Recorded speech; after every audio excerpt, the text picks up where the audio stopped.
Hello guys, അങ്ങനെ നമ്മുടെ food പ്രിപ്പറേഷനെല്ലാം ഏകദേശം കഴിഞ്ഞു. പിന്നെ അവസാന വട്ടമായിട്ട് ഞാനിങ്ങനെ എന്താ പറയുന്നതിന് ചുറ്റും കുറച്ച് സാലഡൊക്കെ അരിഞ്ഞ് വെച്ചതിന് ഒരു ഭംഗി മൂടി കൂട്ടിക്കൊണ്ടിരിക്കുകയാണ്.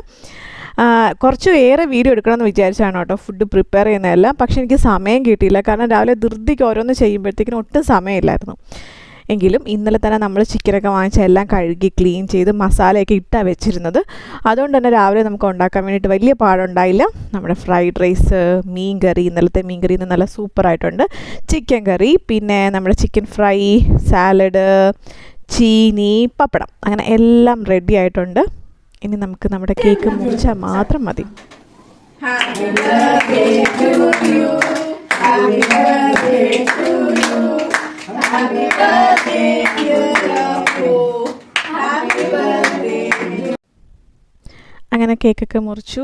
രണ്ടുപേരും കൂടെ മുറിച്ചത് കേട്ടോ. ഓരോരുത്തരും ഓരോ പിച്ചാത്തി വെച്ചാൽ മുറിച്ചു. എന്നിട്ട് പറഞ്ഞു, ഇതിപ്പോൾ ഞങ്ങളുടെ ബർത്ത്ഡേ ഒരു ട്വിൻസിൻ്റെ ബർത്ത്ഡേ പോലെ ആയാലോ, 2 പേർക്കും കൂടെ മുറിക്കാൻ പറ്റുമല്ലോ. എന്നിട്ട് അപ്പോൾ തന്നെ പറഞ്ഞു, ഇനി ചേച്ചിയുടെ ബർത്ത്ഡേ കേക്കിന് ഇതുപോലെ 2 പിച്ചാത്തി വേണം, എന്നിട്ട് ഞങ്ങൾക്ക് 2 പേർക്കൂടെ ട്വിൻസിനെ പോലെ വേണം ഞങ്ങൾക്ക് മുറിക്കാൻ എന്നൊക്കെ പറഞ്ഞ് വെച്ചേക്കാണ്.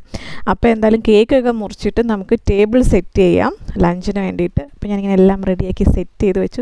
എന്താണെന്നറിയില്ല, ഇതൊക്കെ ചെയ്തിങ്ങനെ വെച്ച് കാണുമ്പോഴാണ് ഒരു സന്തോഷം. അപ്പോൾ ഇനി ഇതിന് ശേഷം നമുക്ക് കുറച്ച് കലാപരിപാടികളായാലോ.